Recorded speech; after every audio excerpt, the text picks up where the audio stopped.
조던 피어슨이라는 분이 쓰신 12가지 인생의 법칙에 이런 말이 있습니다.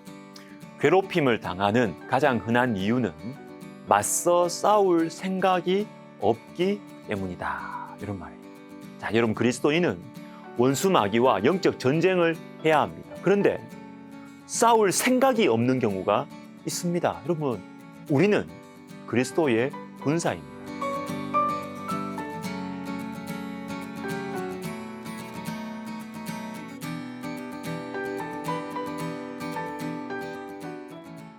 아가서를 보는 여러 가지 관점들이 있습니다. 그 중에 하나가 영적 전쟁입니다. 영적 전쟁, 말은 무섭지만 실제로는 모든 성도들의 인생 여정에서 당연하고 자연스러운 것입니다. 모든 하나님의 사람들은 영적 전쟁을 하고 있습니다. 영적 전쟁을 알아야 되고 느끼고 있어야 하는 것입니다. 그러면 영적 전쟁의 핵심이 무엇일까요? 그것은 하나님과의 관계를 유지하고 더 깊게 하는 것입니다. 자, 이걸 못하게 하려고, 이걸 소홀하게 여기도록 마귀는 수단과 방법을 가리지 않는 것입니다. 심지어는 주님에 관한 여러 가지 일들에 주님보다 더 몰두하게 만들어서 주님으로부터 멀어지게 하는 것입니다. 대표적으로 예수님께서 광야에서 마귀에게 시험을 받을 때를 생각해 보십시오. 대표적인 영적 전쟁이죠. 돌로 떡을 만들어라. 성전 꼭대기에서 뛰어내리라. 이렇게 시험할 때 마귀가 어떤 말을 먼저 합니까? 네가 만일 하나님의 아들이거든. 하나님을 반역하는 일을 하라고 하지 않습니다. 하나님의 아들이거든. 하나님의 아들임을 증명해 보라. 이렇게 하면서 우리를 하나님으로부터 멀어지게 하는 것입니다. 하나님과 관계없는 기적을 하라는 것입니다. 하나님과 관계없는 하나님의 일을 함으로써 너의 능력과 인격을 증명하라는 것입니다. 여러분, 이 점이 매우 중요합니다. 하나님과의 관계를 최우선 순위로 놓지 않으면 아무리 하나님의 이름으로 선한 일들을 많이 해도 위험해요. 불안합니다.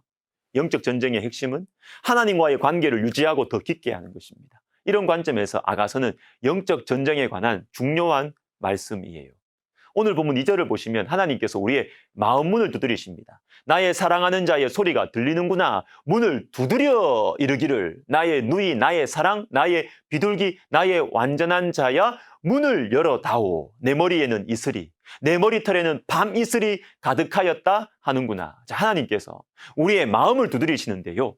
머리에 밤 이슬이 가득하도록 밤새도록 오랜 시간을 두드리신 것입니다. 추위를 견디시면서 두드리신 것이에요. 문을 열어다오, 문을 열어다오 하시면서 문을 두드리셨던 것입니다.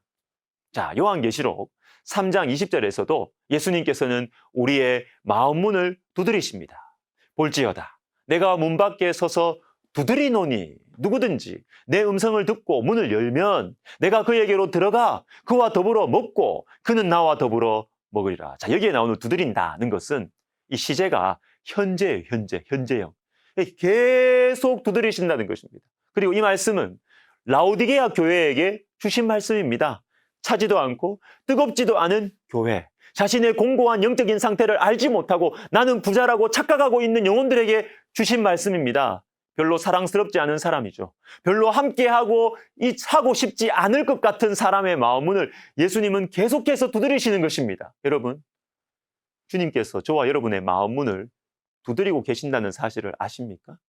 우리가 아무리 몰랐어도, 아무리 우리가 못났어도, 아무리 교만해도 우리의 마음 문을 두드리십니다. 지금도 계속해서 두드리고 계시는 것입니다. 이제는 돌아와야 되는 것이죠. 몸만이 아니라 마음이, 중심이 주님께 돌아와야 하는 것입니다. 그런데 우리가 왜 돌아오지 못할까요? 오늘 본문인 아가서 5장에 영적 전쟁 중에 겪게 되는 심각한 문제 하나가 나옵니다. 게으름입니다. 게으름. 3절을 제가 읽어드리겠습니다. 내가 옷을 벗었으니 어찌 다시 입겠으며 내가 발을 씻었으니 어찌 다시 더럽히랴마는. 자, 옷을 다시 입을 수 없어서 못 나가겠다는 것입니다. 귀찮아서, 그죠? 발이 더러워지면 다시 씻어야 되니까 귀찮아서 문을 열 수가 없다는 것입니다. 여러분, 지금 주님의 머리에는 밤이슬이 소복하게 앉아 있습니다. 머리털이 차갑게 싸늘해져 가기까지 추운 날씨를 견디시면서 우리의 마음 문을 두드리고 계시는데 저와 여러분은 옷 다시 입는 거 귀찮아서, 발 다시 씻는 거 귀찮아서 주님께 마음을 열지 않아요. 우리 주님은 물과 피를 다 주시면서 그 십자가의 사랑의 손길로 우리의 마음 문을 지금도 계속해서 두드리고 계시는데 우리는 내일이 바빠서, 아직도 재미있는 것들이 많아서, 아직은 젊어서 아쉬울 것이 없어서 아직은 건강해서 주님을 밖에 세워두고 있습니다. 나중에 재밌는 것들이 없어지면, 인생의 즐거움이 사라지면 나중에 교회 가겠다, 이런 분들이 계세요. 참 똑똑한 분들인 것 같아요. 근데 안타깝습니다. 자기 인생의 주인이 자기가 아닌데, 내 생명의 주인이 내가 아닌데 말이죠. 여러분, 이 영적 게으름, 그런데 여러분, 이 영적 게으름의 반대가 뭔지 아십니까? 영적인 바쁨이 아닙니다. 영적 게으름의 반대는 사랑입니다. 사랑. 바쁘지만 여러분, 게으를 수 있습니다. 내가 사랑하는 것에 바쁘기 때문에 하나님을 사랑하지 않는 것입니다. 이게 바로 게으름이에요. 여러분, 영적 게으름은 사랑의 문제입니다. 사랑의 문제. 게으르게 보이는 자녀들이 게임에 대해서는 얼마나 부지런한지 모릅니다. 그죠? 마태복음 25장에 나오는 한 달란트 받은 종을 보십시오. 그 주인이 대답하여 이르되 악하고 게으른 종아, 장사 안 했으니까, 이득을 남기지 못했으니까 게으른 종 맞습니다. 그런데 여러분, 왜 게을렀을까요? 바로 앞에 나옵니다. 악하고, 악했던 것입니다. 왜 악해요? 24절, 한 달란트 받았던 자는 와서 이르되 주인이여 당신은 굳은 사람이라. 당신은 굳은 사람이라. 뭡니까? 당신은 피도 눈물도 없는 존재입니다. 당신은 나에게 너무 인색합니다. 당신 눈치 보면서 사는 것이 너무 힘들어요. 주인을 믿지 못한 것입니다. 주인을 사랑하지 않는 것입니다. 여러분, 사랑하지 않으면 게을러져요. 사랑하지 않으면 계속 미뤄요. 주님을 사랑하는지 우리의 심장을 점검해 봅시다. 혹시 여러분 게을러지셨습니까? 열심히 살아야지, 신앙생활 열심히 해야지, 여러분 부지런하게 살아야지, 여러분 이 결심으로 안 돼요. 내가 주님을 사랑하는가? 내가 정말로 주님을 사랑하는가? 이것을 점검해 보면 좋겠습니다. 기도하겠습니다.